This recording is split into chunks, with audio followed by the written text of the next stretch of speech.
그날 나는 내 아내가 다른 남자와 모텔에 들어가는 모습을 직접 봤다. 25년 동안 믿어왔던 사람이 단 몇 초 만에 낯선 얼굴로 바뀌는 걸 그때 처음 알았다. 그녀의 차가 사라지고 문이 닫히는 그 순간 내 안에서 무언가도 함께 부서졌다. 그날 이후 내 삶은 완전히 달라졌다. 결말은 당신의 기대를 완전히 뒤흔들 수도 있습니다. 여러분의 생각은 감정이 있습니까? 댓글로 남겨주세요. 구독과 좋아요도 잊지 마세요. 방탐정의 더블 파일과 함께 더 크고 흥미로운 이야기를 속으로 떠나보세요. 서울 동쪽의 오래된 아파트 단지에서 나는 52의 나이로 살아가고 있다. 자동차 부품 회사의 품질관리팀장으로 일하며 결혼한 지는 25해가 넘었다. 사람들은 내게 늘 말했다. 성우 씨는 참 복받은 사람이에요. 부인도 아들도 모두 착하고 반듯하잖아요. 나도 그렇게 믿었다. 그런데 그 평온한 믿음이 무너지는 데는 단 하루면 충분했다. 이 이야기를 피하지 않으려 한다. 누군가의 비극처럼 들리겠지만 이것은 내가 끝까지 직면해야 할 내 인생의 기록이다. 내 아내 윤미는 48살, 오랜 세월 가정을 지켜온 전형적인 한국의 엄마였다. 아들 동현이가 군에 입대한 후로 그녀의 삶은 오직 면회로 채워져 있었다. 며칠 전부터 도시락을 준비하고 좋아하던 반찬을 새벽까지 만들었다. 사진관에서 현상한 가족 사진을 챙기며 손편지의 글씨를 여러 번 지우고 다시 쓰는 모습은 솔직히 감동스러웠다. 그녀의 정성은 동네에서도 유명했다. 군인 엄마 모임 밴드에서 그녀의 글이 올라오면 댓글이 수십 개씩 달렸다. 정말 대단한 어머님이에요. 아드님이 복 받으셨네요. 나는 그런 반응이 자랑스러웠고 회사 동료들에게도 종종 말했다. 우리 집 사람은 면회 준비가 철저하다. 세상에 이런 엄마 또 없다고. 하지만 그 자랑이 언젠가부터 마음속에서 걸리기 시작했다. 처음엔 단순한 기분이었다. 윤미가 면회를 간다고 하면서 평소보다 화장을 진하게 하고 새로 산 구두를 신는 게 이상했다. 그날따라 머리를 새로 손질하고 향수까지 뿌린 채 현관을 나설 때 나는 농담처럼 물었다. 면회 가는데 무슨 시상식 가는 줄 알겠네. 그녀는 웃으며 대답했다. 우리 아들이 엄마 예쁘게 하고 오는 걸 더 좋아하잖아. 그 대답이 그때는 아무렇지도 않게 들렸다. 하지만 시간이 지나면서 이상한 점들이 늘어났다. 면회를 다녀온 날이면 늘 피곤하다고 일찍 누웠고 휴대전화는 언제부턴가 항상 무음이었다. 한 번은 늦은 밤 문득 물 한 잔을 마시려다 식탁 위에 그녀 전화기를 봤다. 내 이름이 뜬 메시지 알림이 화면에 희미하게 빛나 있었다. 면회 잘하고 있어. 저녁은 뭐 먹을 거야?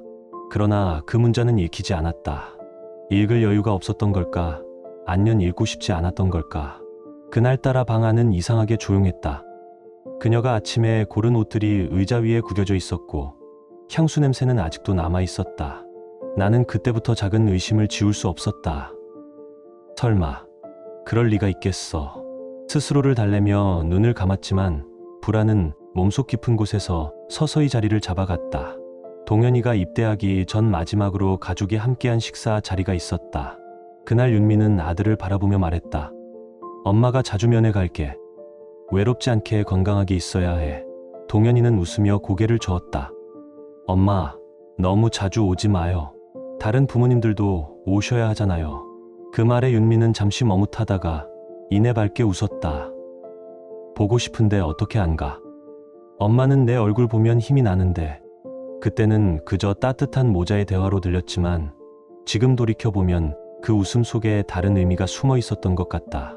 시간이 지나면서 아내의 면회 일정이 이상하게 느껴지기 시작했다. 보통 주말에 가는 게 일반적인데 윤미는 평일에도 자주 다녀왔다.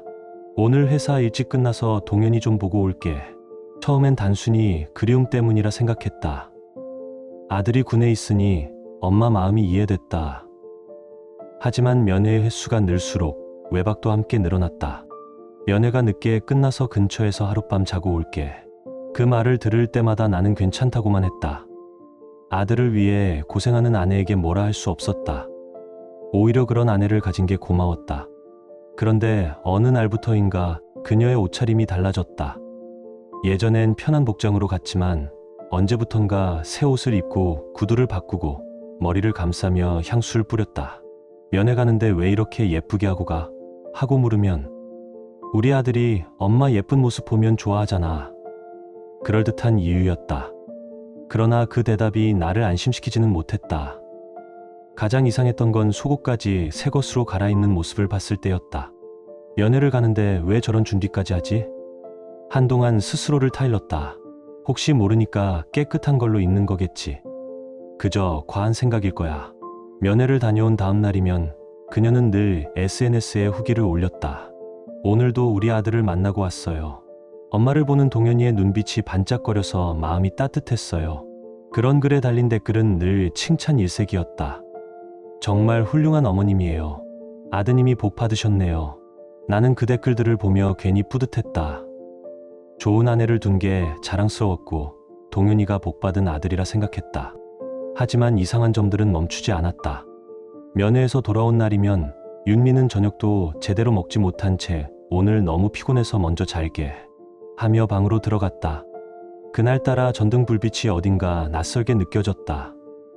며칠 뒤 나는 우연히 그녀가 두고 간 가방을 정리하다가 작은 종이 한 장을 발견했다. 바닥에 떨어진 영수증이었다. 처음엔 대수롭지 않게 집어들었다. 하지만 눈에 들어온 주소를 보는 순간 머릿속이 하얘졌다. 군부대 근처 식당 이름이 아니라 낯선 모텔 이름이 적혀 있었다. 시간은 오후 2시 체크인, 6시 체크아웃. 면회가 끝나는 시간과 전혀 맞지 않았다. 설마. 손끝이 떨려 영수증 글씨가 흐릿하게 보였다. 군부대에서 차로 1시간 이상 떨어진 곳, 실수로 들를 수 없는 거리였다. 그날 밤 나는 아내에게 조심스레 물었다. 어제 면회 몇 시에 끝났어? 3시쯤이요. 아들이랑 부대 앞에서 차 한잔하고 늦어졌어요. 그녀는 평소처럼 담담히 말했다. 하지만 나는 이미 그 말이 거짓이라는 걸 알고 있었다. 그날 밤 처음으로 잠을 이룰 수 없었다. 이상하리만큼 조용한 집 안에서 벽시계 초침 소리만 또렷하게 들려왔다. 그 모텔은 군부대에서 차로 1시간 이상 떨어진 곳이었다. 실수로 들를 수 있는 거리가 아니었다. 그날 밤 나는 단 한숨도 자지 못했다. 머릿속에는 끝없이 같은 문장이 맴돌았다. 설마 우리 윤미가 그럴 리가 없어. 분명 다른 이유가 있을 거야. 스스로를 수백 번 달래보았지만 이미 마음속에는 의심이라는 씨앗이 깊게 뿌리내리고 있었다. 다음 날 회사에 나갔지만 일은 도무지 손에 잡히지 않았다. 동료들이 말했다. 팀장님, 얼굴이 왜 이렇게 안 좋으세요? 나는 대충 웃으며 넘겼지만 속은 이미 타들어가고 있었다. 점심시간이 되자 혼자 옥상으로 올라가 담배를 꺼냈다. 평소엔 거의 피우지 않던 담배였다. 그날은 한갑을 다 태웠다. 연기가 목을 타고 올라올 때마다 머리가 조금씩 맑아지는 듯 했지만 심장은 여전히 미친 듯 뛰고 있었다. 결국 마음을 정했다. 다음에 윤미가 면회 간다고 하면 몰래 따라가 보기로. 아내를 의심한다는 것이 불쾌했고 스스로 비겁하다고 느꼈지만 더는 이 불안 속에서 살 수는 없었다. 며칠 후 윤미가 또 면회를 간다고 했다. 이번엔 동현이 생일이 다가와서 케이크를 사가지고 갈 거야. 그녀의 목소리는 들떠 있었고 표정은 설렘으로 가득했다. 그 모습을 보고 있자니 내가 괜한 의심을 하는 건 아닌가 싶기도 했다. 하지만 이미 결심한 일이었다. 나는 회사에 연차를 냈다. 가족 일로 하루 쉬겠다고 했는데 거짓말은 아니었다. 그날은 정말 가족을 지키기 위한 날이었다. 윤미가 집을 나선 지 1시간 뒤 나도 차를 몰았다. 군부대까지 2시간 남짓 걸리는 거리였다. 가는 내내 가슴이 요동쳤다. 제발 내 의심이 틀렸기를, 제발 아무 일도 없기를 바라면서 부대 근처에 도착하자 나는 주차장을 돌며 그녀의 차를 찾았다. 면회객 주차장 어디에도 없었다. 이상하네. 분명 여기로 왔을 텐데. 주위를 계속 살피다 부대에서 조금 떨어진 작은 식당 앞에 낯익은 차 한 대가 눈에 들어왔다. 그 순간 심장이 쿵 내려앉았다. 식당 창가 쪽으로 조심스레 다가가 안을 들여다봤다. 그녀가 있었다. 윤미가 어떤 남자와 마주 앉아 있었다. 둘의 분위기는 설명이 필요 없을 만큼 친밀했다. 그녀는 미소를 짓고 있었고 그 남자는 그녀의 손등을 살짝 감싸고 있었다. 그 손길을 그녀는 피하지 않았다. 오히려 웃으며 그의 눈을 바라봤다. 그 미소는 내가 알던 아내의 미소가 아니었다. 25년 동안 함께 살아온 사람의 얼굴에서 처음 보는 표정이었다. 너무 행복해 보였다. 그 한 장면이 내 모든 세월을 무너뜨렸다. 잠시 후 그 남자가 윤미의 어깨에 손을 올렸다. 그녀는 그 손을 밀어내지 않았다. 오히려 조금 더 그에게 기대었다. 순간 숨이 멎는 줄 알았다. 그토록 익숙했던 얼굴이 이제는 낯설고 차가운 타인의 얼굴처럼 보였다. 식사를 마친 두 사람은 함께 식당을 나와 차를 탔다. 나는 멀찍이 떨어져 그 뒤를 따랐다. 그들이 향한 곳은 다름 아닌 그 모텔촌이었다. 며칠 전 내 손에 쥐어졌던 영수증 속주소, 바로 그곳. 손이 떨려 핸드폰을 제대로 잡을 수 없었다. 하지만 정신을 다잡고 사진을 찍었다. 내 아내와 그 남자가 모텔로 들어가는 장면을. 이제는 사랑의 증거가 아니라 배신의 증거로 남기기 위해서였다. 몇 시간을 차 안에서 기다렸다. 담배를 피우고 또 피웠다. 분노와 슬픔, 허무함이 뒤섞여 아무 생각도 정리되지 않았다. 25해를 함께 살았는데 어떻게 이럴 수 있지? 그 생각만 머릿속을 맴돌았다. 해가 저물 무렵 두 사람이 나왔다. 윤미의 머리는 흐트러져 있었고 옷은 구겨져 있었다. 그 모습을 보는 순간 속이 뒤집히는 듯했다. 목까지 치밀어 오르는 분노를 삼키느라 입술을 세게 깨물었다. 그녀의 웃음, 그녀의 향기, 그녀의 모든 게 거짓으로 느껴졌다. 집으로 돌아오는 길, 차 안은 너무 조용했다. 라디오를 켰지만 아무 소리도 귀에 들어오지 않았다. 하늘은 이미 어둑해졌고 창밖으로 스쳐가는 불빛들이 눈앞에서 번져 사라졌다. 그날 밤 나는 더 이상 예전의 내가 아니었다. 집에 도착했을 때는 이미 밤이 깊어 있었다. 거실 불빛 하나만 켜놓은 채 나는 소파에 앉아 있었다. 초침이 벽시계를 따라 째깍거렸고 그 소리만이 집 안을 채웠다. 새벽 2시가 조금 넘었을 무렵 현관문이 조심스레 열렸다. 윤미가 들어왔다. 여보 아직 안 잤어? 그녀는 아무 일도 없다는 듯 자연스러운 얼굴이었다. 그 태연한 표정이 오히려 내 분노를 더 끌어올렸다. 면회 어땠어? 하고 물었더니 동현이가 엄마 보니까 너무 좋아하더라. 케이크도 맛있게 먹었어. 그 말은 너무나 부드럽고 동시에 너무나 거짓이었다. 입안이 말라서 아무 말도 나오지 않았다. 소리치고 싶었다. 거짓말하지 마. 하지만 나는 입술을 깨물며 참았다. 지금은 감정이 아니라 증거가 필요했다. 다음 날 아침 윤미는 언제 그랬냐는 듯 평소와 다름없이 행동했다. 아침을 차려주고 어제 동현이랑 찍은 사진이야 하며 휴대전화를 내밀었다. 그 사진들은 분명 예전에 찍은 것들이었다. 조명, 옷차림, 계절감 모두 어딘가 맞지 않았다. 그녀는 또 SNS에 글을 올렸다. 어제도 우리 아들을 만나고 왔어요. 엄마가 직접 만든 케이크를 먹는 동현이의 얼굴이 너무 사랑스러웠답니다. 댓글엔 늘 그렇듯 찬사가 이어졌다. 정말 훌륭한 어머님이세요. 아드님이 자랑스러워하겠어요. 그 댓글을 읽으며 나는 등줄기를 타고 올라오는 오한을 느꼈다. 어떻게 저렇게 태연하게 거짓을 쓸 수 있을까? 그리고 그 거짓에 아무 의심 없이 좋아요를 누르는 사람들도 안쓰러웠다. 그날 이후 나는 윤미를 바라보는 시선이 완전히 달라졌다. 탁에 마주 앉아 있어도 더 이상 그가 내 아내로 느껴지지 않았다. 25해 동안 함께 살았지만 이제는 완전히 낯선 사람처럼 보였다. 그녀의 말투, 표정, 걸음걸이 하나까지도 전부 분석하게 되었다. 특히 휴대전화를 볼 때의 표정이 달라졌다. 문자가 오면 입가가 살짝 올라갔다. 예전엔 문자 하나에도 귀찮다며 한참 후에 답하던 사람이었다. 이제는 몇 초 만에 답장을 보내며 화면을 바라보며 웃었다. 전화가 오면 화장실이나 베란다로 나가 짧게 통화했다. 응, 알았어. 그때 봐. 누구냐고 물으면 친구야. 하고 대수롭지 않게 넘겼다. 그녀가 면회를 간다고 할 때면 분위기부터 달라졌다. 목소리가 들뜨고 준비하는 시간이 길어졌다. 거울 앞에서 화장을 고치고 머리카락을 매만지며 자신도 모르게 미소를 지었다. 그 모습을 바라보며 나는 마음 한구석이 무너져 내렸다. 아들을 만나러 간다는 사람의 얼굴이 아니었다. 며칠 뒤 윤미가 또 면회를 간다고 했다. 이번엔 케이크 대신 다른 선물을 준비했다며 들뜬 목소리를 냈다. 나는 결심했다. 이제 더 이상 혼자 추측하지 않기로. 이번엔 확실한 증거를 잡겠다고. 그날 밤 나는 노트북을 켜고 검색창에 손을 올렸다. 사설 탐정 부정행위 증거 수집. 몇 개의 광고가 눈에 띄었다. 결혼 25년, 이제는 확실히 알 시간입니다. 그 문장을 보는 순간 심장이 내려앉았다.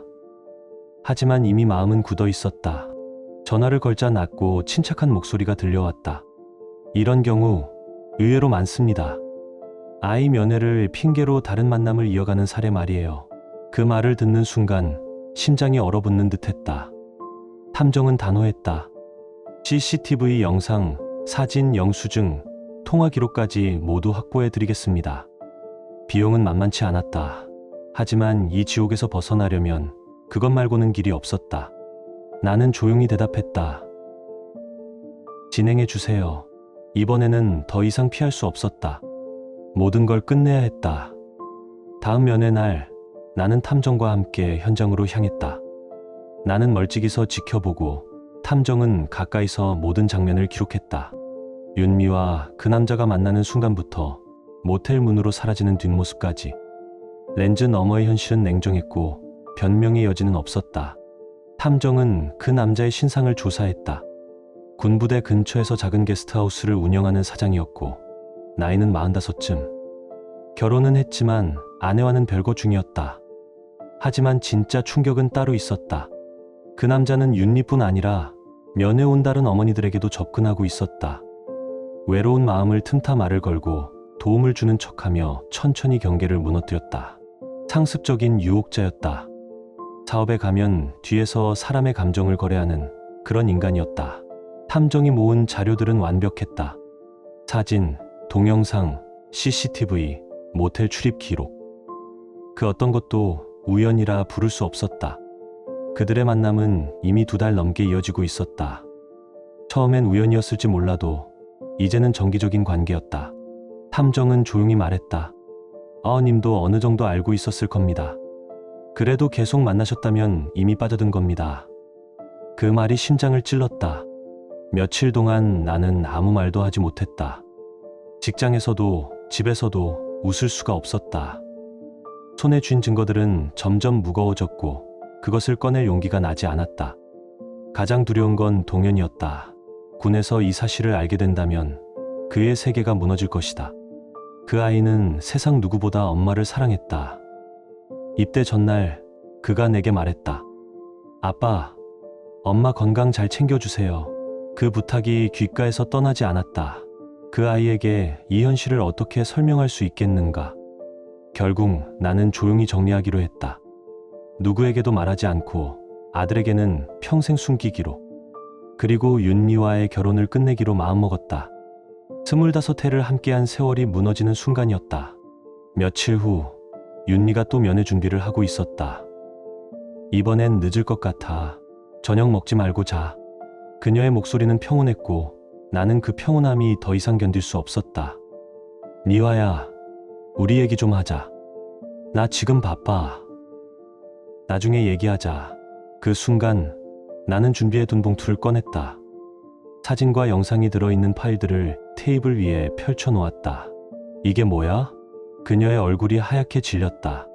나는 단 한마디만 했다. 언제부터였어? 처음엔 부정했다. 그냥 식당에서 우연히 만난 사람이야. 하지만 내가 CCTV 영상을 보여주자 그녀는 더 이상 말을 잇지 못했다. 입술이 떨렸고 눈빛이 허공을 헤맸다. 잠시 후 마침내 고개를 떨궜다. 처음엔 그냥 밥 먹으러 갔는데 그 사람이 친절하게 대해줬어. 그래서 가끔 들르게 됐고 그러다 그렇게 됐어. 그렇게 됐다고? 내 목소리는 낮았지만 그 속에는 분노가 가득했다. 그 사람이 내 얘기를 들어줬어. 당신은 늘 회사 일만 신경 쓰니까. 그녀의 말은 변명이었다. 나는 더 이상 들을 수 없었다. 아들 면회를 핑계로 불륜을 저질렀다는 게 용서받을 수 있다고 생각해? 그녀는 그제야 울음을 터뜨렸다. 미안해, 정말 미안해. 그 말은 너무 늦었다. 그날 밤 나는 거실 불을 끄지 못한 채 앉아 있었다. 벽에 걸린 가족 사진 속의 웃음들이 나를 조롱하는 것 같았다. 그 사진 속 세 사람 중 단 한 명만 진심이었다는 사실이 너무 아팠다. 내일까지 가방 싸. 동현이한테 들키기 전에 집에서 나가. 나는 조용히 말했다. 목소리는 평온했지만 그 속에는 돌이킬 수 없는 결심이 실려 있었다. 윤미는 바닥에 주저앉아 울기 시작했다. 정말 잘못했어. 다시는 그 사람 안 만날게. 한 번만 용서해줘. 무릎을 꿇은 채 눈물을 닦으며 빌었다. 하지만 나는 더 이상 그녀를 보지 않았다. 우리 동현이가 얼마나 너를 믿고 있는데. 그 말에 윤미는 더 크게 울었다. 정신이 나갔었어. 진짜 그랬어. 그녀의 목소리는 흐느낌 사이에 섞여 있었다. 그날 밤 윤미는 모든 걸 털어놓았다. 처음에는 우연히 식당에서 만난 사람이었다고 했다. 그 남자가 아드님 군 생활 힘드시죠? 하며 말을 걸었고 그렇게 대화가 시작됐다고 했다. 그는 자기도 아들이 군에 있다며 공감해줬고 그게 위로가 되었다 했다. 당신은 군대 얘기만 하면 귀찮다고 했잖아. 그 말을 듣는 순간 가슴속에 불이 일었다. 그 사소한 불만이 가정을 무너뜨릴 이유가 된 것인가. 윤미는 밤새도록 울며 매달렸지만 이미 모든 것은 끝나 있었다. 다음 날 아침 그녀는 정말로 가방을 쌌다. 나는 그녀가 어디로 가는지 묻지 않았다. 궁금하지도 않았고 이제 그 이름을 다시 입에 올리고 싶지도 않았다. 가장 큰 문제는 동현이었다. 군에 있는 그 아들에게 이 소식을 어떻게 전할 수 있겠는가. 결국 나는 거짓말을 했다. 엄마가 몸이 안 좋아서 요양 중이야. 그 말을 할 때 목이 메었지만 그것 외에는 방법이 없었다. 나는 변호사를 찾았다. 이혼 소송과 함께 상간남에 대한 위자료 청구를 진행했다. 탐정이 모은 증거를 전부 제출하자 변호사는 고개를 끄덕였다. 이 정도면 충분합니다. 재판은 길지 않았다. 그 남자가 상습적으로 군인 가족을 유혹했다는 사실이 밝혀지면서 상황은 완전히 뒤집혔다. 탐정의 추가 조사로 그가 윤미 외에도 2명의 여성과 관계를 맺은 것이 드러났다. 법정에서 그의 추악한 실체가 낱낱이 밝혀졌다. 군부대 근처 커뮤니티에도 소문이 퍼졌다. 그 사장이 면회온 엄마들을 유혹한다. 그 한 줄의 글이 불씨가 되어 식당은 순식간에 텅 비었다. 그곳 가지 마세요. 우리도 당했어요. 댓글들이 쏟아졌다. 부대 주변 남카페와 지역 게시판엔 그 남자를 경계하는 글이 하루가 멀다 하고 올라왔다. 결국 그의 식당은 문을 닫았다. 불매 운동이 이어졌고 단골 손님들마저 등을 돌렸다. 그야말로 자업자득이었다. 재판 결과 나는 위자료 소송에서도 승소했다. 3천만 원의 배상 금액이 책정되었다. 그 돈이 중요한 것은 아니었다. 그보다 중요한 건 그들이 스스로 짓밟은 가정을 값으로라도 갚게 만드는 것이었다. 재판이 끝난 날 법원 앞에서 윤미를 마주쳤다. 그녀는 고개를 들지 못했다. 한때 나의 아내였던 사람이 이제는 한낱 피고인의 그림자처럼 서 있었다. 나는 그녀를 지나쳐 걸어 나왔다. 그녀의 울음소리가 멀어질수록 마음은 조용히 식어갔다. 집으로 돌아와 불을 켰다. 식탁 위에는 동현이가 입대의 전날 남긴 편지가 있었다. 아빠, 엄마랑 행복하게 지내요. 그 한 줄이 심장을 찌르는 듯했다. 나는 그 편지를 접어 서랍에 넣었다. 그리고 혼잣말처럼 속삭였다. 이제 괜찮아. 이제 정말 끝이야. 그 모든 것은 결국 대가였다. 윤미는 많은 것을 잃었다. 동네에서의 평판, 그토록 자랑하던 좋은 엄마라는 이미지, 그리고 스스로 믿어왔던 삶의 체면까지. 이혼이 확정된 뒤 가장 어려운 일은 동현이에게 설명하는 일이었다. 면회 날 나는 오랫동안 준비한 말을 꺼냈다. 동현아, 엄마가 많이 아프셔서 당분간은 면회 못 오실 것 같다. 아들은 눈을 동그랗게 뜨며 물었다. 엄마가 어디 아파요? 병원은 가셨어요? 그 질문에 대답하는 순간 가슴이 찢어지는 듯했다. 아빠가 잘 돌봐드리고 있으니까 걱정 말고 군 생활에 집중해. 그 말은 스스로에게 하는 주문 같았다. 시간이 흐르며 동현이도 뭔가 이상함을 느꼈던 것 같다. 하지만 직접 묻지는 않았다. 어쩌면 군에서 들은 이야기로 이미 알고 있었을지도 모른다. 그러던 어느 날 면회를 마치고 돌아서려는 내게 아들이 말했다. 아빠, 제가 제대하면 아빠랑 같이 살까요? 그 말에 순간 눈물이 났다. 그래, 아빠랑 둘이 살자. 아빠가 맛있는 거 많이 해줄게. 아빠 요리 실력 늘었나 봐요. 그 웃음소리가 그렇게 따뜻할 수가 없었다. 그날 이후 나는 요리를 배우기 시작했다. 유튜브로 레시피를 찾아가며 하나하나 익혔다. 동현이가 돌아오면 따뜻한 밥 냄새로 맞이해야겠다는 생각뿐이었다. 윤미는 가끔 전화를 걸어왔다. 동현이는 잘 지내? 응, 잘 지내. 그 한마디 외엔 어떤 말도 하지 않았다. 가끔 면회 한 번만 가도 될까? 라고 물었지만 나는 단호히 거절했다. 동현이가 혼란스러워질 수 있으니까 제대할 때까지는 만나지 마. 그녀는 잠시 침묵하다 알았어. 하고 끊었다. 그 남자와는 결국 헤어졌다고 들었다. 깡이 망하고 주변 사람들의 시선이 버거웠을 것이다. 그 모든 것이 응보였다. 시간이 흘러 동현이 제대 2달 전 마지막 면회를 갔다. 아들이 내 손을 꼭 잡으며 말했다. 아빠, 나중에 제가 결혼하면 아빠 같은 남편이 되고 싶어요. 그 말을 듣는 순간 참았던 눈물이 터졌다. 그래, 동현아. 아빠처럼 가정을 지키는 사람, 한 번 선택한 사람을 끝까지 믿는 사람이 되어라. 그때의 내 목소리는 떨렸지만 마음만큼은 단단했다. 지금 동현이는 제대 후 취업을 준비하고 있다. 가끔 엄마 이야기를 꺼내지만 나는 여전히 같은 대답을 한다. 몸이 아직 안 좋으셔서 아마 평생 진실을 말하지 못할 것이다. 결국 나는 복수에 성공했다. 윤미와 그 남자 모두 대가를 치렀고 그 과정에서 나 또한 많이 무너졌다. 하지만 한 가지는 지켜냈다. 우리 아들 동현이의 마음, 그 상처만큼은 절대 닿게 하지 않았다. 그것이 내가 살아있는 이유였고 이 모든 이야기의 끝이었다. 지금 당신의 마음은 어떤가요? 이야기를 읽으며 떠오른 감정이나 생각이 있다면 댓글로 나눠주세요. 당신의 진심 어린 한마디가 누군가에겐 큰 위로가 될 수 있습니다. 이 짧은 이야기 속에 작은 온기나 잊고 지낸 감정 하나라도 담겨 있었다면 그것만으로 이 이야기는 충분히 의미 있는 시간이었을 거예요. 좋아요와 구독 그리고 공유는 이런 따뜻한 이야기가 더 많은 사람의 하루에 조용히 스며들 수 있는 힘이 됩니다. 함께 해주셔서 고맙습니다. 당신의 하루에도 조용한 평안과 따뜻한 사람이 함께하길 진심으로 바랍니다.